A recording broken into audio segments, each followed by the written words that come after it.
Thank you, Sarah. Thank you so much for being here. It means a lot to be able to have these conversations and get these messages out because the mainstream media is not and is actually censoring them. So we figured we'd use whatever platforms we have available to offer it to wonderful people, wonderful, brave, courageous people like yourself to get the word out and actually be able to have a voice and a platform on which that voice can kind of get out to more people, so people can have a more clear idea of what exactly is going on. So I'll start off, Sarah, with your bio.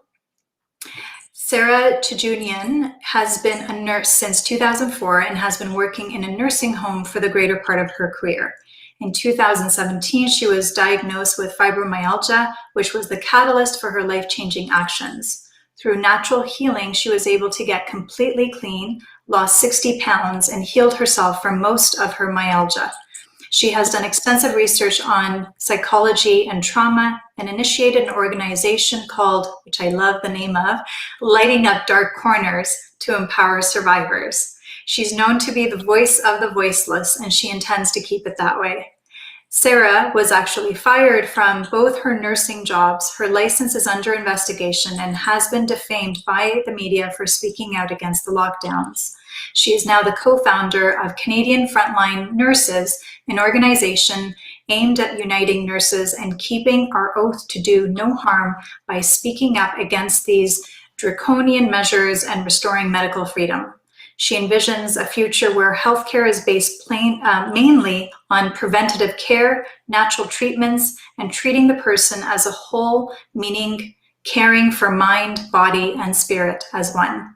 Sarah, thank you so much. I have been looking forward to speaking with you for a few weeks now, so I'm so glad we were able to coordinate schedules and make this happen today. Thank you so much for having me. Of course. So maybe I'll start there. So you were a nurse up until when? Well, I still consider myself a nurse, but I had two jobs. So I was fired from my first job in November and my second job in January. Okay. Okay. So in November 2020 and January 2021. Yes. Okay. And where are you, Sarah? Are you in Ontario? Oh, yes. I'm in Toronto, Ontario. You're in Toronto, Ontario. Okay, great. So I came across Sarah on social media platforms. She's been speaking out at freedom rallies, and this is where I learned of her. And I heard quite a few of her speeches and was deeply touched by her passion, her care, her genuine need to want to make a difference in a system that is not being completely honest with what exactly is going on. So Sarah, maybe I'll ask you about what happened. Like where did things start? As you know, you were working at the two nursing homes that you're speaking of, and where did you start to see things starting to not look right, or you became uncomfortable in what was happening? Maybe we'll start there. Give us a bit of history of that. Well, I think it started, like you said, like in my bio, when I first started having symptoms of fibromyalgia. The doctors can figure out what I had until it became to the point where I couldn't even get out of bed. I could feel every single one of my joints hurting, my muscles, my memory was going, I felt bugs on my skin. I could hardly, I was so fatigued. I couldn't do anything. And I felt like the doctors didn't know what they were doing. I went to do so many tests and everything. And I thought, well, let me try and figure this out on my own. And so I started reading, and I found out about fibromyalgia and how it's about having a lot of toxicity and a lot of stress. And around the same time, I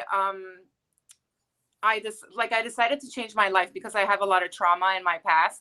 And I was told that, this fibromyalgia is a long-term disability. And so I was like 38, and I was like, this is not the way it's going to end for me. I'm a single mom.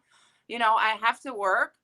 And so I started doing my own research, but I also went through a 15-week program, a group therapy for survivors of childhood sexual abuse. And I learned there, I learned a lot about myself, but also that I wasn't alone. I was able to deal with my shame, and they gave me tools like how to reconnect with my inner child. So that's not crazy talk. People think you talk about the inner child.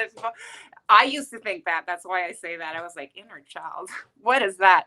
But I had to reconnect with the parts of myself that didn't get what they needed as a child, and it was still affecting me as an adult. But long story short, I had to deal with my trauma. I learned that, I wasn't breathing at all, which was a big problem. So I learned how to breathe again. I was armoring my muscles, but also I was drinking and smoking. So I stopped that. But I also had to change my diet. A lot of things weren't agreeing with me. I had severe IBS. And so I changed my diet and I started exercising and I started feeling really, really much better. So I became like passionate about like natural healing.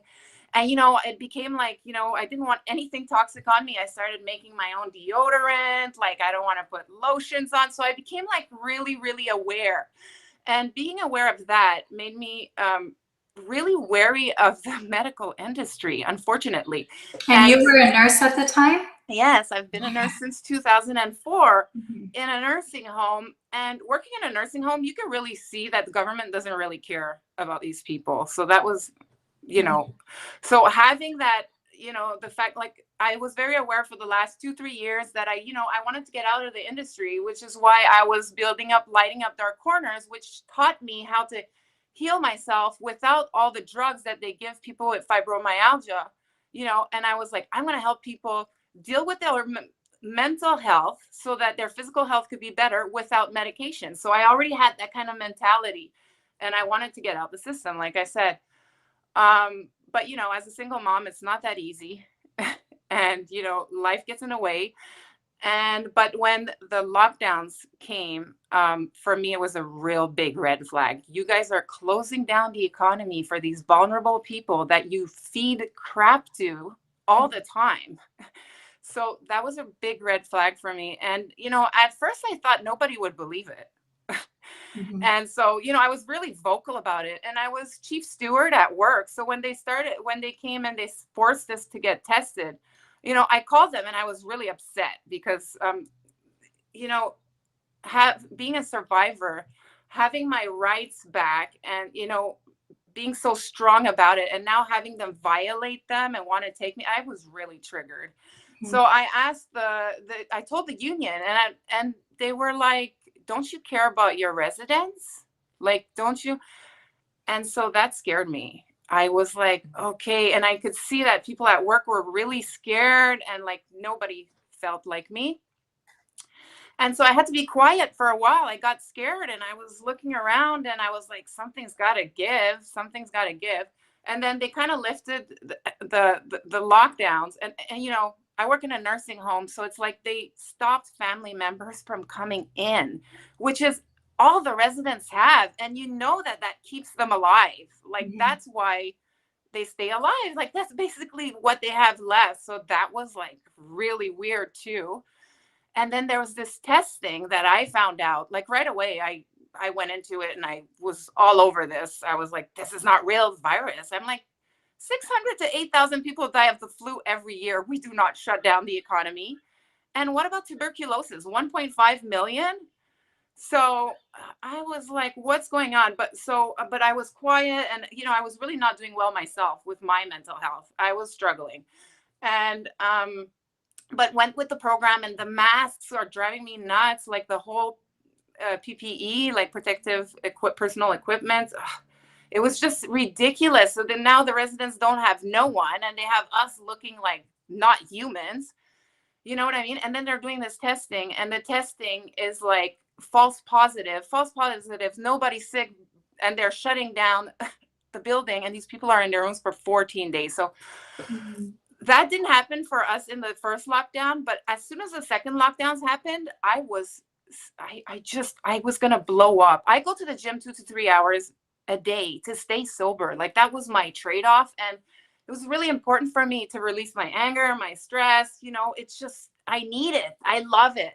And not having that gave me a lot of anxiety. And they left the liquor stores open. I was like, what are they trying to do? Like, you know what I mean?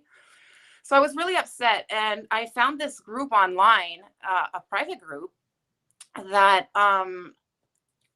was all like against lockdown. So I was in there. I was so happy. Like I found my tribe, and I was like, I wrote like a post about like how ridiculous the outbreaks were, and how the testing was wrong and this and that. Somebody took a picture, went to my profile, found my employer, called them, and I was put under investigation right away. So that was the first job, the nursing job.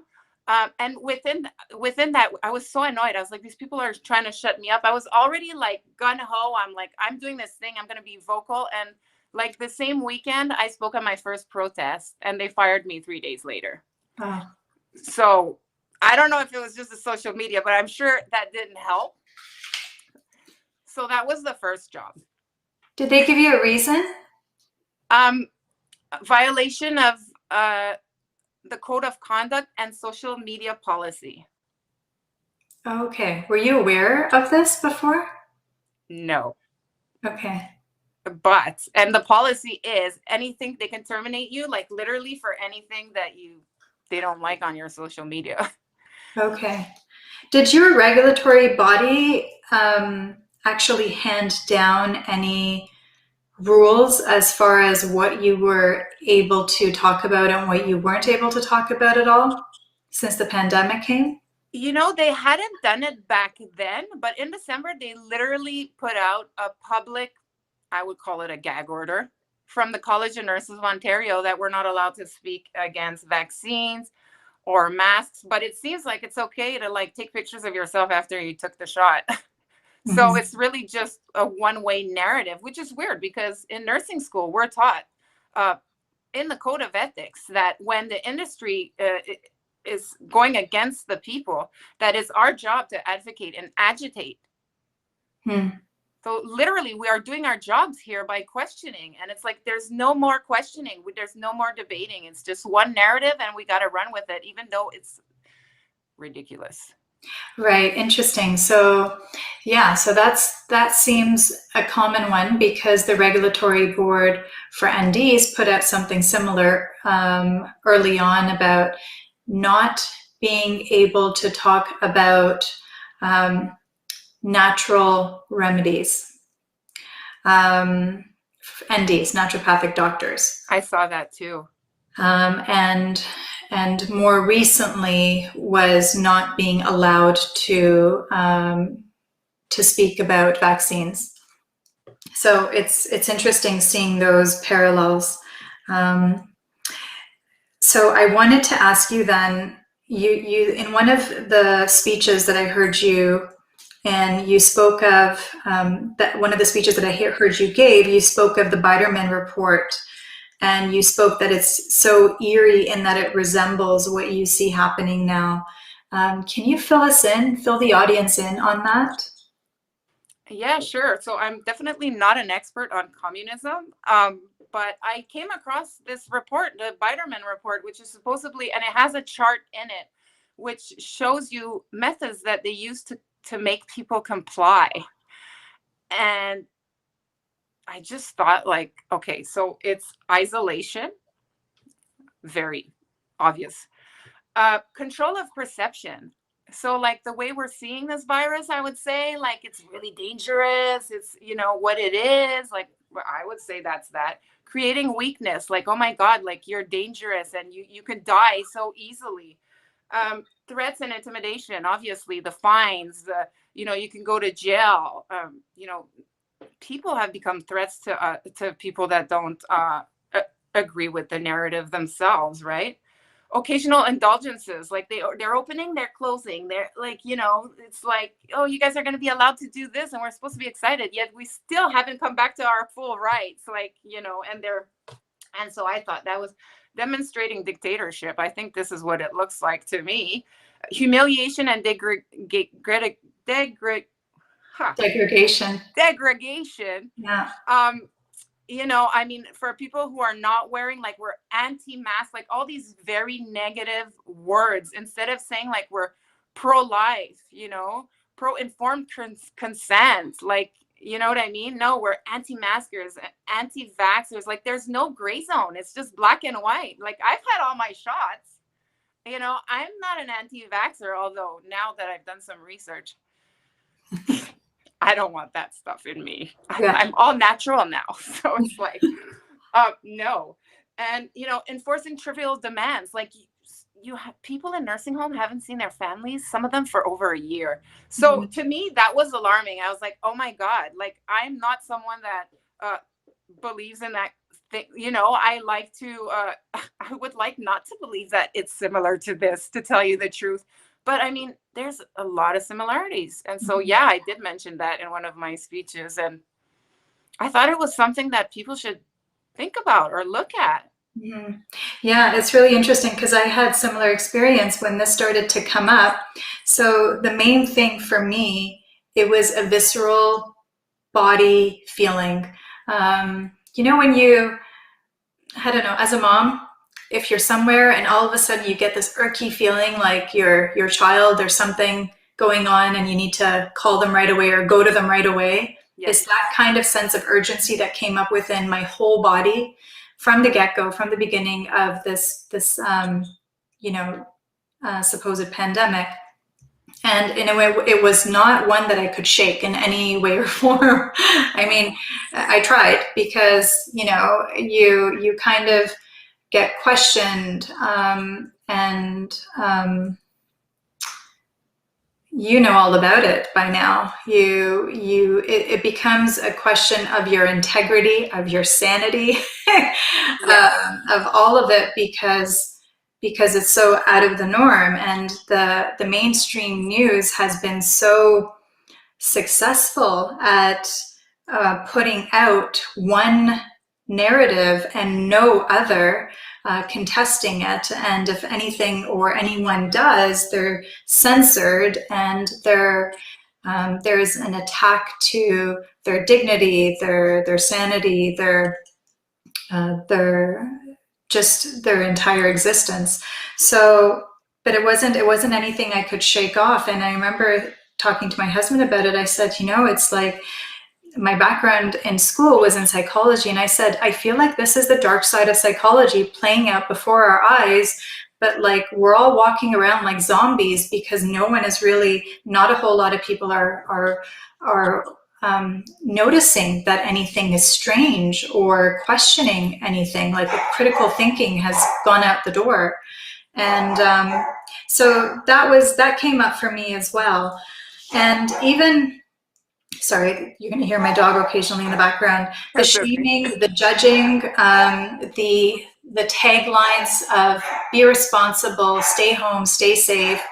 I was looking at my husband. I'm like, this is the dark side of psychology. This is what is being intentionally put out so that if you do have any reservations or questions, I mean, we should always be questioning things. Like you look at young children and the way they learn, like as soon as they hit 3, they're everywhere we go. I have a 3 and a 4-year-old. The question is why? What is going on? How is this happening? Mommy, what is that? There's like questions after questions after questions. Right. And that's normal. That's part of being human. And yeah, so right now it's this sort of environment where we're not allowed to question. As far as questioning, we should all be questioning, and it's normal. It's part of the human curiosity that actually helps us to learn and evolve and not repeat the same mistakes.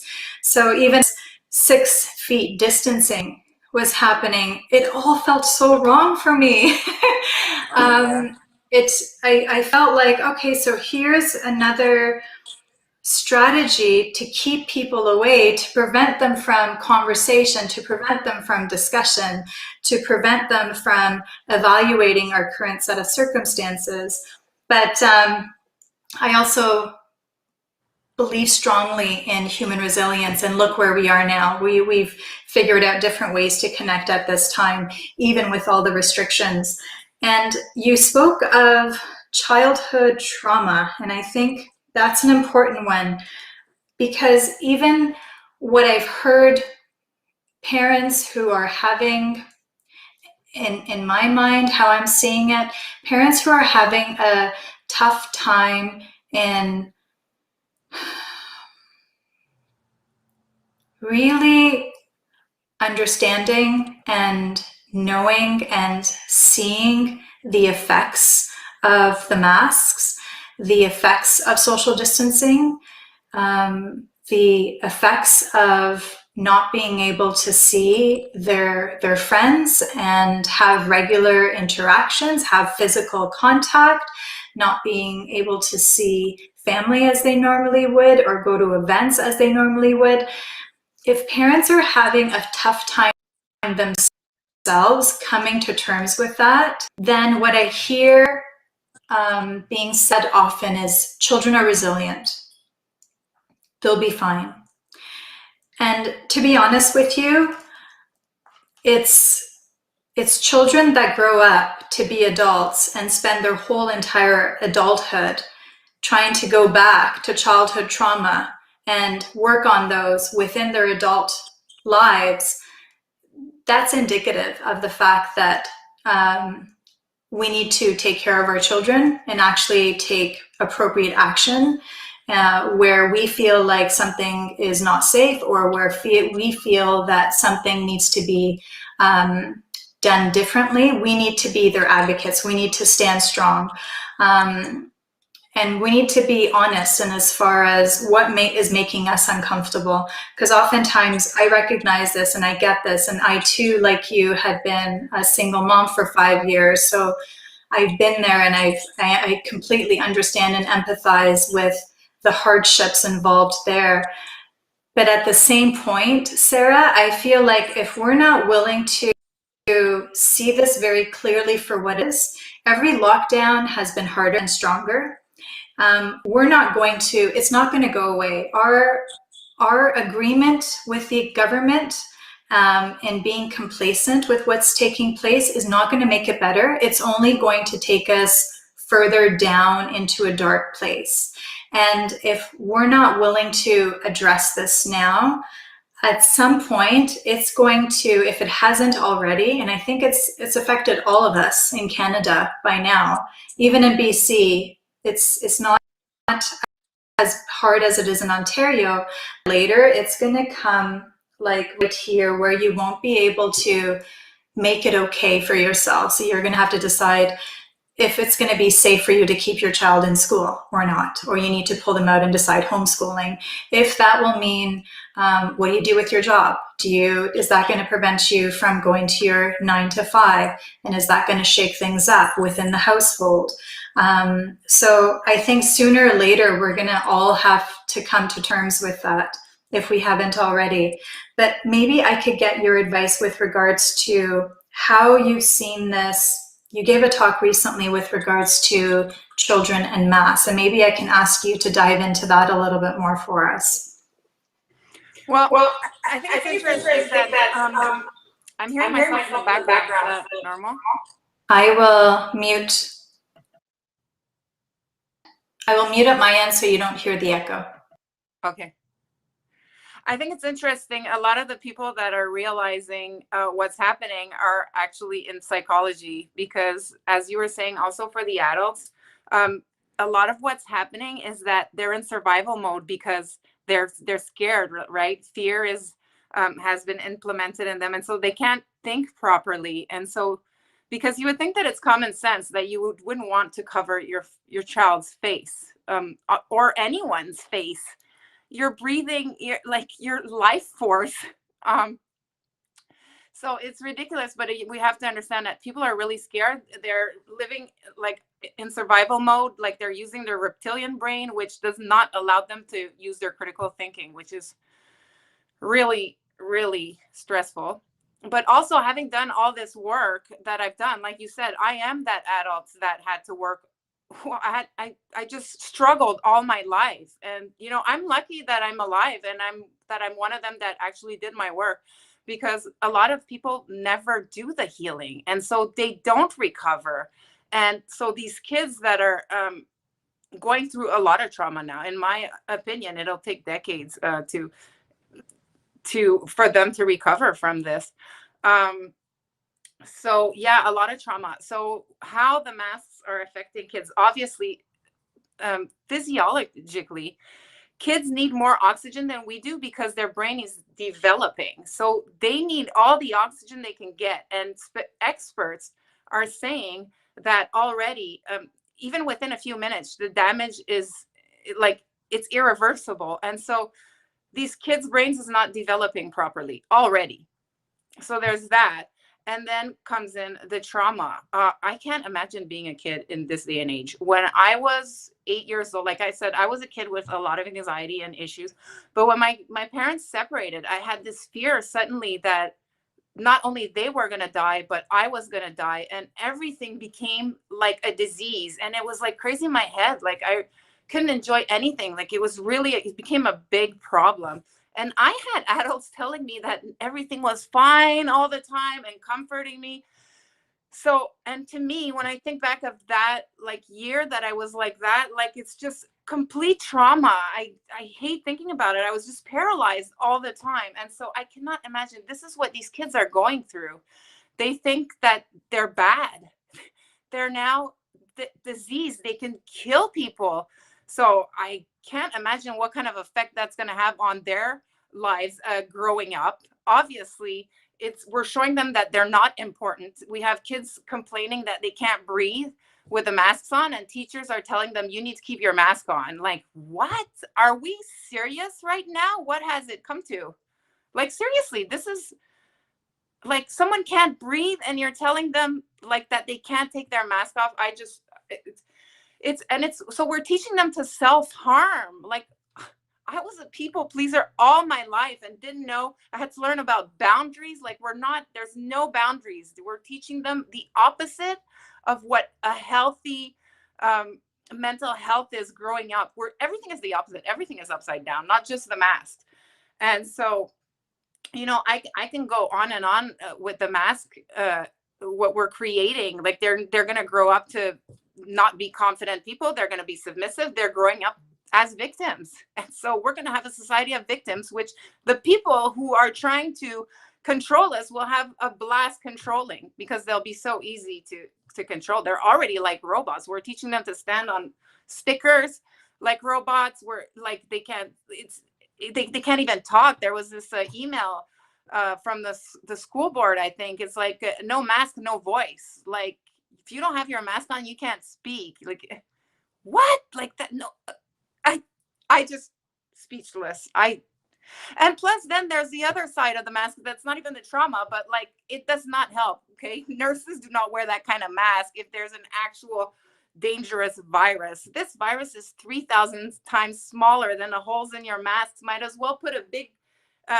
metal fence and say, this is for the mosquitoes. So that's ridiculous. And another thing that I like to tell people, just for like common sense, I mean, your car, the muffler pollution comes out, like, what would happen to your car if you like blocked that with a mask? Like, when all people know, like, oh yeah, the whatever, the exhaust or whatever you call it that's in the car, well, it'll become toxic, and the car will blow up at some point, because this stuff needs to come out. Well, it's the same thing with people. We have all our toxins, everything our body doesn't want, viruses, bacteria, germs that our body doesn't want, has already dealt with, is rejecting, and now we are re-inhaling. So now we are weakening our immune system, basically. And already we're not breathing properly, so our immune system is in distress. And what people don't understand is like, oh, it's nothing. No, it adds up. It's not like you take it off and your body comes back to normal. It adds up. And so what it does is that your body becomes acidic. So it goes acidosis, which creates a lot of inflammation, which is the basis of many, many diseases. So what are we doing? Like, we're making ourselves sick. In my opinion, there's absolutely no benefits to the mask. Plus, what happened? These masks are supposedly biohazardous. Where are the places to dispose of them? You're so quick to put chemicals on our hands every second, but you don't have the proper disposals for our masks that are full of the virus that's killing everyone. Okay, I could go on and on and on and on, but I think that's enough for now. Yeah, I mean, there's definitely a lot of things that do not make sense. And part of this, like, I wish this was actually, this can easily become episode at some point, I feel, in our lives where it'll be like a Saturday Night Live. It's like, do you remember when? And we can sit back and laugh about this because it's really comical. I sure hope we will. Yeah, it's so comical if it wasn't so serious. And it's ridiculous. Like, from the beginning, I've been like, what is going on? And it's like, I've always been outside the box, but I mean, this is like, wow, unbelievable. Yeah, it's interesting because I feel like a lot of people who have typically lived outside the box, I feel like we're all gathering around each other now outside the box, looking in and saying, what the heck is going on? It's like I was talking to my husband about this. It's like nobody is healthy anymore. Like, they have the term asymptomatic because, asymptomatic is a person that has no symptoms. And it's like, even if you're healthy, you get this label because clearly you can't tell for yourself. You need an authority outside of yourself to tell you if you're feeling good or not. So I think that's also a common trend too. Even when you were speaking of children, there is when you were in certain predicaments or certain situations and circumstances, and people or adults were telling you it's okay, it's going to be fine. And we have that now. A lot of parents, in order to console their children, say, "Oh, don't be alarmed by it. It's going to pass. It's going to be okay. Just cover your nose a little bit. I know it's uncomfortable, but just do it for a little bit longer." I just spoke with Najla, another mother, just last week, and she was talking about, that would be the way that she would try to make it better for her little girls. But then she realized quickly that it wasn't okay.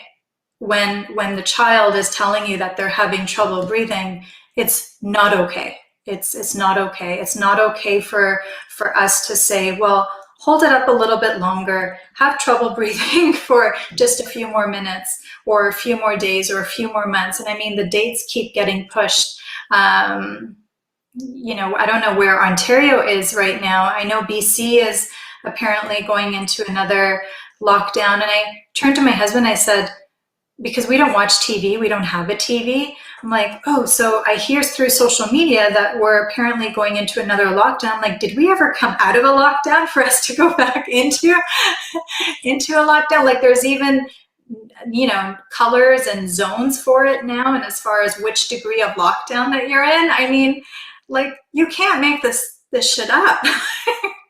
Like, it's all fear tools. Like, it's ridiculous. Yeah. It's just... Yeah. Yeah, so I wanted to ask you about your platform. Remind me of what it's called again. Canadian Frontline Nurses. Thank you. So you want me to tell you a little? Tell me a little bit more about that. What made you want to create that organization, and what is it exactly about? What do you guys do? Well, it was, I was reached out by the other nurses. So there was a couple of American nurses, Erin and Nicole, who went viral with their videos and stuff like that. And I guess they were looking for nurses, and me, and I don't know if you know Kristen, she's the co-founder of Canadian Frontline Nurses with me, but she's really good at communicating. And so they reached her and she was like, hey, do you want to be a part of this? And so we all came together, all 6 of us, and founded Global Frontline Nurses. And I don't know if you heard about this, but that's when we went to Washington to speak. And then there was a big, I got fired after coming back for that. We were called domestic terrorists. We were, we were at, it was on June 6th in Washington, D.C. It was like the Capitol riots or whatever, but we weren't there for that. But we were tangled into that, put like conspiracy theory nurses were at the riots. And, we came back and we were like all over like national news, all over the news in the States too. And the RCMP came at our door, and people thought were calling us domestic terrorists. There was like death threats and all that. It was really not fun. But we came back, and we both got fired after that, because it was already public that we couldn't speak about it. So then it was easy for them. They just and they said it to the media, like they're under investigation and they're going to be fired, blah, blah, blah, blah, blah. And so after that happened, we were even more motivated to continue. But under the Global Frontline Nurses, our plan was to build a chapter in every country. So me and Kristen have been working on Canadian Frontline Nurses. And so that's an organization to unite all nurses. And we want to organize. We want to speak out to the public, educate the public, and bring awareness to what's going on. But also we have a vision where we no longer want to fight against this system, because we realize that you can fight against a humongous system all you want. You're going to get exhausted. It's not kind of sustainable. We want to let that system burn down on its own, because it seems to be doing a great job. And we're building a new system, and we're well, I don't know if I even want to call it a system, but we want to bring real health. And so we want more holistic health, preventative care, right? And we want more natural treatments, and we want to look at the person as a whole, like you said in my bio. And so that's what we're doing. We've been speaking out a lot. We have a class action coming up against the CNO, April 14th. We're going to be there. We have a press conference / protest that we're going to do there with other professionals against lockdown. So we have a lot going on. Actually, Canadian Global Frontline Nurses also partnered with others to create professionals against lockdowns, and that's like Liberty Coalition Canada. So there's pastors, there's police on guard, there's teachers, and I think they're called Education for Rights. So we all came together, and we have like this little protest season where we're each going to go to our main, like us, it's the college, police would be, police, the teachers would be the Ministry of Education, whatever, something like that. And we're all supporting each other in that. And so we're doing that, and also speaking out as professionals to show people on it. People can go and register on the website if they want to go public as professionals, and like people can see, oh, there's a lot of professionals. So we have that going on. We're also we partner with Stand for Thee, and we're doing Stand for Seniors. And so please use hashtags SOS. It stands for hashtag Save Our Seniors. So we have we're trying to help seniors.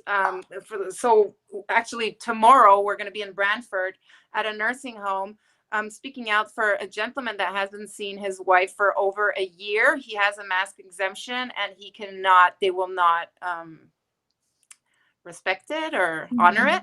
And the police, the mayor, and the nursing home have blocked his emails. Yeah, it's really, so we want to help him. We're going to go and bring awareness and see if we can get his wife to come outside. But also we're working on an injunction for power of attorneys, because we realized that they went through the courts. People are going through the courts, and it's taking too long, and they're not getting access to their families. But we thought maybe to try, because people have power of attorneys. So legally, they should have access to the people inside, like they are the legal power of attorneys. And so it was found out that they can maybe do an injunction. So lawyers don't want to do this. This is another problem people are having. People want to sue and things like that, but like lawyers are kind of like scared to do it. But in this case, the lawyer can prepare it, and it's easy to do it on your own. So if it does work, then we would have a template, and then other people can start using it. So let's see how that goes. But we're doing a lot of like stuff like that. Kristen and I, Canadian Frontline Nurses, we we're trying to bring awareness across Canada. So we go, we speak at protests pretty much every weekend now. And like we have Monday Zoom meetings to support our nurses, and we're organizing, we have newsletters. We're just growing, basically. So life after being fired from your 2 jobs has not slowed down for you a bit. No, it's been busier than ever. Yeah. If that's even possible. And tell me a little bit more about that. Like, I feel like a lot of people do go to worst case scenario, or they don't even want to fathom it. So maybe they don't want to go to worst case scenario. And that keeps them locked into kind of doing their 9 to 5 and kind of keeping in line and following the rules. You've gone down that path. You went through that sort of what would I call it, portal. So Yeah. where have you landed? What does life look like for you now? How has it changed? Well, life actually looks like what I wanted it. Well, not everything else around, but in my little like career thing, I guess. Like I said, I wanted to get out of that system, and I wanted to create something better. And now I feel like I have so much support around me. Like basically everyone around me wants the same thing. And I think that it's like the opportunities are everywhere right now. We're so busy right now working on the lockdowns, but I'm very confident, like people are coming from all over. Like, I have this treatment, I have this, can we do this together? So I'm not really worried about that. We're going to have so much going on. Actually, we've even started, because Kristen is very big on like right away now starting to help people and prevent and this and that. So we have a podcast with all the nurses, the American nurses too, and it's called Ask the Nurses. It's every Tuesday at 9 p.m. It live streams from Nicole Suratek's Facebook. We put it all over the place, our social medias. I'll tell you after. But yeah, so they're doing that. They want to do courses. So we're trying to educate people on how to get healthy already. But for now, I'm building this Canadian frontline nurses, and I feel like that's what I'm going to keep doing. And it's become my work.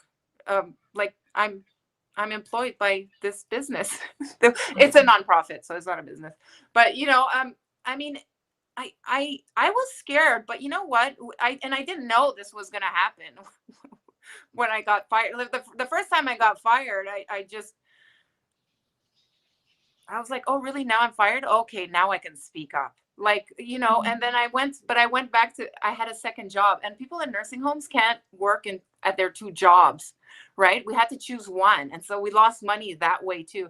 But I was able to go back to that job until they figured, like, this girl, they got really called. Like, what happened is when we were on the news, the College of Nurses has your employer's public. And so they received so many calls and threats that they couldn't keep me. You know what I mean? But I forget why I went there. The question was, what does life look like now? Oh yeah. And so, but like, I was ready to sell my house. Like, I was like, in my head, we're going to lose everything. This is my mentality. So to me, it was like a no-brainer. I was like, oh, okay, it's happening. To me, it happened for a reason, and it was going to happen anyways. And, I was so angry that no matter what, I'm really willing to be homeless. But I got to admit, I have kids, and my eldest daughter, who is 23, is quite upset with me and thinks I'm being very irresponsible, which is quite upsetting too, because we've been very close. So that's been hard that way. But I mean, opportunities have been, I wanted to write a book all my life. I finally wrote 1 chapter.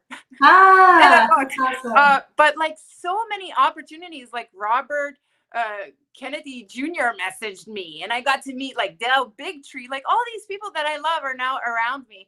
And the support, people give us donations. So I haven't had any problems as of yet. And like, we have enough to, like, we're now looking into like lawyers for this class action. And so things are going great. Hopefully people will keep supporting us. And this is what we're doing for now. Things are awesome. That's so great. looks great. If we could just like wake people up and stop them from complying. Yeah. Like, this could be done tomorrow. Yeah, that's totally my thinking too. It's like all it takes is for us to say, nope, we're not participating. That's it.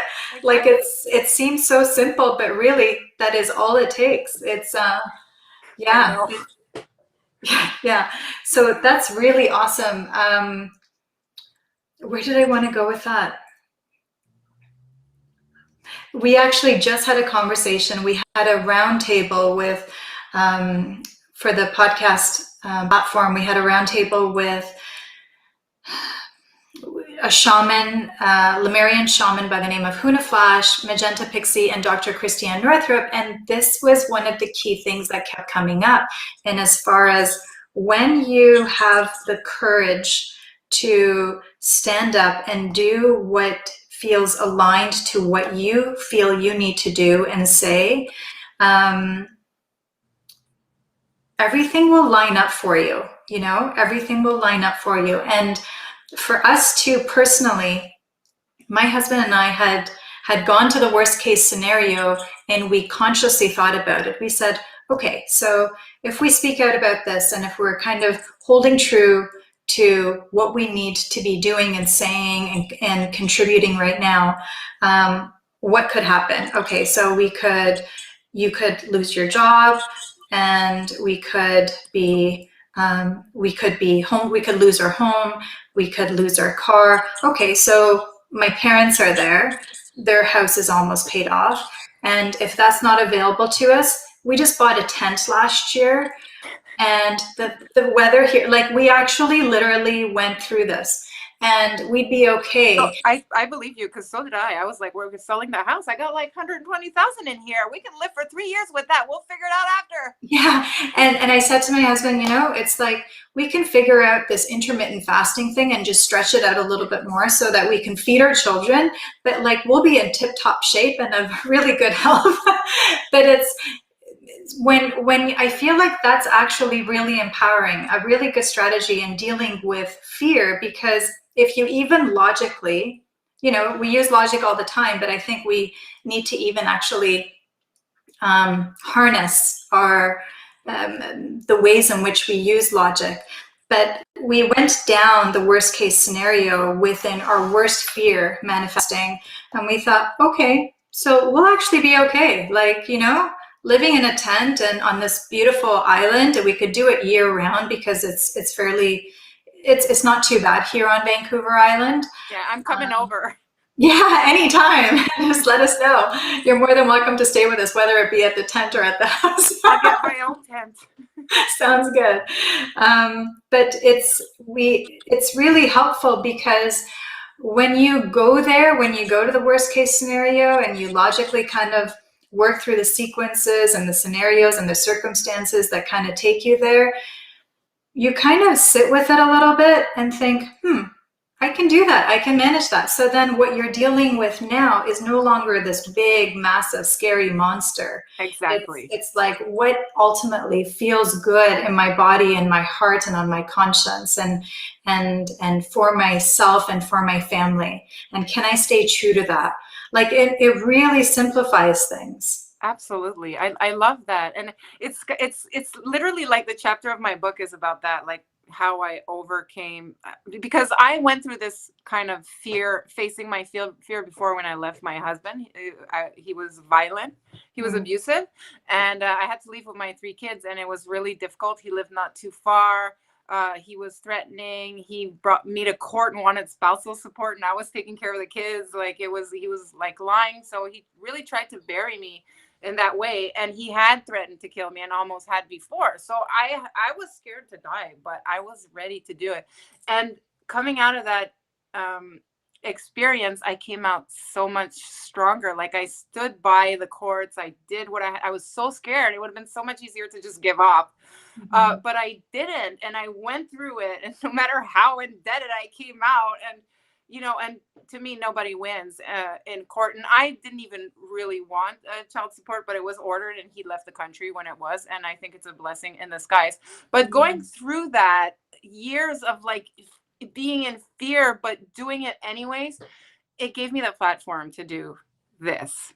And I strongly believed, like you said, that things were going to fall into place. And when you do what's right and when you're aligned with your values, like you said, everything does fall into place much better than was before, because I was working for and doing things that, like the last time I gave a vaccine was a few days before I got fired. And we don't give vaccines often, but like when we have new admissions, like sometimes they need the pneumococcal or something. And I gave that vaccine feeling like I might be killing, like harming this person. And I was like, this is it. I'm not doing this. I'm not doing this. So for me, it was the end, and everything fell. It's so funny how everything falls like in place in such a way. Like it happened, like they investigated me. They pissed me off. I was like, they're not going to let me talk online. I was like, that's it. Like, and I've always been a big, like I said, like I became chief steward because the union was useless in the workplace and no one represented me. So I was like, well, I'm going to be chief steward and I'm going to, you know what I mean? So like, yeah, I think people should just do it. I'm like, it's actually part of my speech. I don't know if you saw my speech this week, but it's actually part of it. It's like, you know, this is how it worked for me. And it's my dream. I did the scariest thing. I took a leap of faith. And then I got my dream that I always wanted, that I would have never got if I wouldn't have stepped into this scary thing. And I'm like, it's the same for everybody. You all have a chance to get out of the system that we built that's killing us and build something that's reconnecting us to our humanity and our roots. Let's do it. That's awesome. Yeah, I love that. Sarah, if people want to support you or get more information or understand what the platforms that you're a part of, if they want to get to know those more, mention that now. I'll also reach out to you again and have you email those to me, and I'll write it underneath the show notes here as well. Okay, great. So people should actually go definitely subscribe to our website in case we get censored, because like you said, we get censored all the time. I uploaded a couple of my speech to YouTube and they don't like my speech. There's nothing. There's no statistic. It's just, and no, they don't like it. So we get censored a lot. So it would be great if people can subscribe to our website, www.canadianfrontlinenurses.ca. And so they can follow us. Also, we just started a newsletter, bi-monthly newsletter. And so they can stay up to date with what we're doing like that. But also, please, if possible, we need your help with donations. And there's donation button on the website. And then we're on like so many platforms. So it's a little confusing for people because when I first started, I was on my own. I started Nurses Against Lockdowns. So I have some social media and that did so well. Like on Facebook, I think with the followers and the likes, there's like 40,000 people. And on Instagram, I had like 6,000 followers. So it did so well that even though I didn't continue with Nurses Against Lockdown, we kind of put it under Canadian Frontline Nurses because Canadian Frontline Nurses is for the future too, but Nurses Against Lockdown is just like a little hashtag of the lockdowns, right? That will go away once they go away, I guess. But people can follow us on Instagram, Big Shoot, and Facebook on Nurses Against Lockdowns, but everything else is Canadian Frontline Nurses. So we're on Facebook, Instagram, Twitter, YouTube, Telegram. What else is there? I think that's it. You're on YouTube, yeah? I was trying to find you on YouTube. So under Canadian Frontline Nurses. Gotcha. Okay. Yeah. And yeah, people can follow me on my personal stuff too, Sarah Shijunian. But yeah, we're almost on everything. So it's great. Like share our stuff, people. Awesome.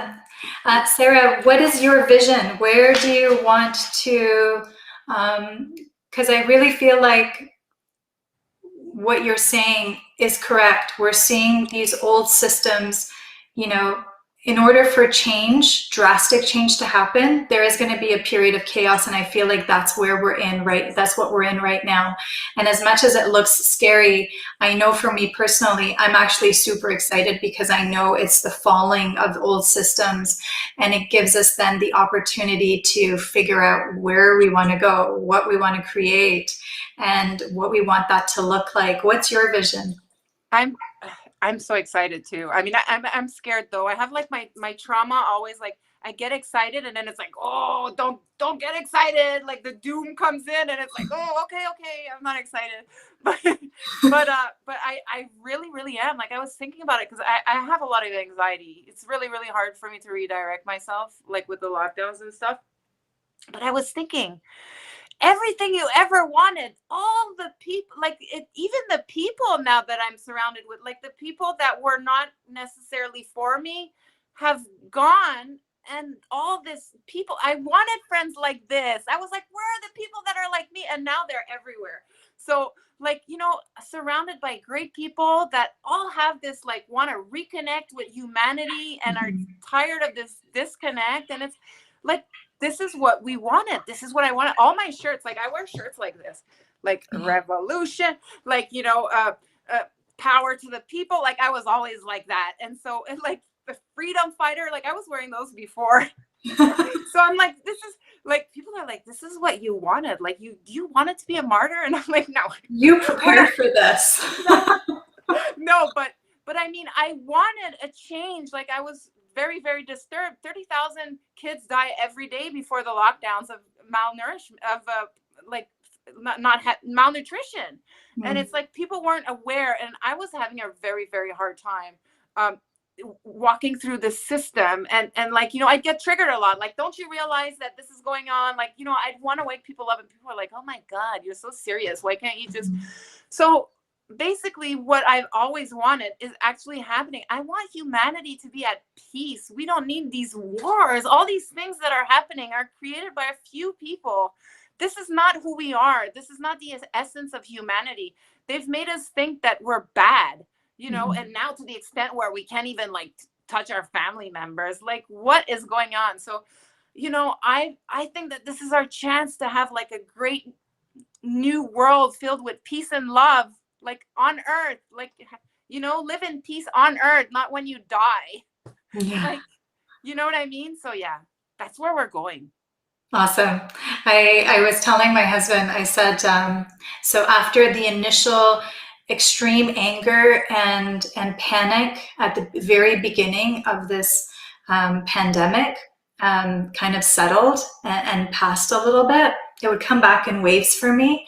But when the climax of it for me at that point kind of started to soothe away, I said to my husband, I have a feeling you and your profession are actually going to see the light. Because I mean, he's been a massage therapy. His major was in kinesiology, and then he went to massage therapy, and then naturopathic medicine, osteopathy, and now he's working towards his PhD in integrative medicine. But it's like through all of these learnings, and he considered going into, you know, conventional medicine initially, but it was actually a naturopathic doctor who helped him immensely with all of his slew of allergies, like severe allergies, asthma, to the point that he would actually go into an oxygen bubble oftentimes as a kid. But it was a naturopathic doctor that actually was able to help him where the entire system had failed him. So it kind of helped him to navigate and land where he is now. But similar to your story, it's like the more you connect with people, the more you interact with people, the more he speaks with his patients, he realizes that, you know, something that's going on a physical level is oftentimes pointing to something that's taking place on a mental, emotional, or spiritual level.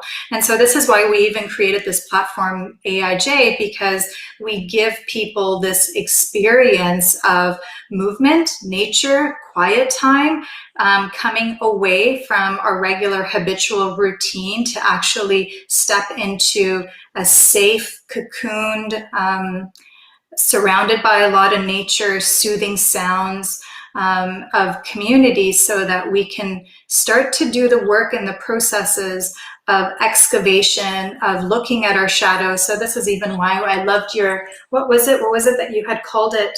Something dark. Lighting up dark corners. Yeah, I love it, because it's not about actually getting rid of the dark corners. You want to light it up in that you want to bring attention to it. You want to actually look at it. You want to come to a place where you can see things very clearly as they are, which I think is where we are right now. Yes. If we're willing to see it and hear it and be with it as it is, because a lot of it is going to be really hard to look at. Like, who wants to believe that the government is actually out to get you? You know, they have terms and they have institutions for those things, if you even think like that. But yeah.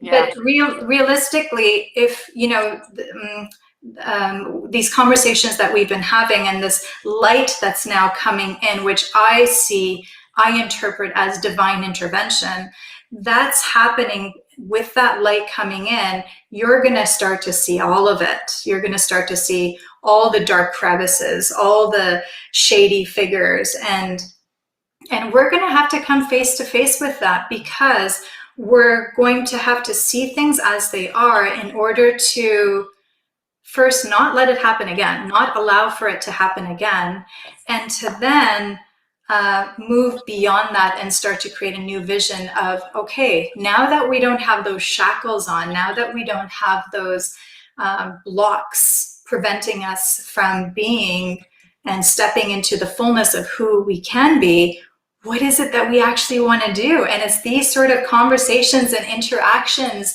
that will start to tickle our senses awake, because we oftentimes haven't daydreamed about those things. But our imagination is like one of our superpowers. And if we can start to get excited about those visions and possibilities, I mean, I feel like there's no limit as to what we can create. There's not. Our limit is only the limits we put on ourselves. And see, this is where our trauma has served us, because when we have, I too was married to a really challenging person, a narcissist, and everything that was happening was always put back on me, and it was a really challenging divorce. And I remember even past that divorce, the divorce took 2 years in itself, and it was really hard, really challenging. Similar story to what you were describing, even with the support, with the child support. But I know that when this pandemic hit, and there was child abuse also growing up, I know when this pandemic hit, my initial reaction, I was so angry at God. I was so angry.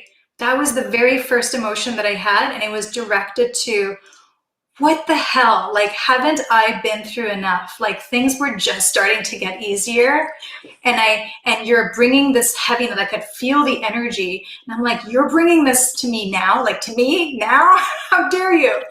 And then, you know, and then it passed, and then I realized, holy cow, all those challenges, all the trauma, all the hardships, all the work where, you know, throughout my childhood, where I was depressed for so long, bedridden for a month and a half, I really feel like all of it had prepared me for this.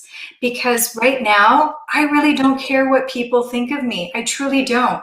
Because if I ultimately can't sleep with myself at night, if I ultimately can't live within my own body and feel comfortable, then what other people's opinion really have no effect. So it's like, it's made me that much stronger to be able to be who I am and take the action that I feel is necessary wholeheartedly, with a lot of courage and bravery. And how fortunate am I to be able to meet amazing people like you on a regular basis. I know, me too, right? It's amazing. And I feel the same way. I tell people, I was like, I was built for this. Every year of my life, everything I did, like, it's so like, and plus I felt pushed. People are like, how did you do it? And I did it. But really, there was like the energy. I had no choice. I feel like I had to do it. it's weird because I'm not, I didn't grow up in any religious setting at all.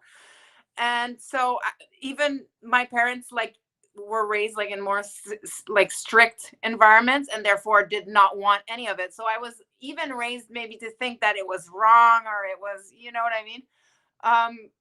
But since I've been working on my healing, I've been very conscious of like the energies around me and this and that.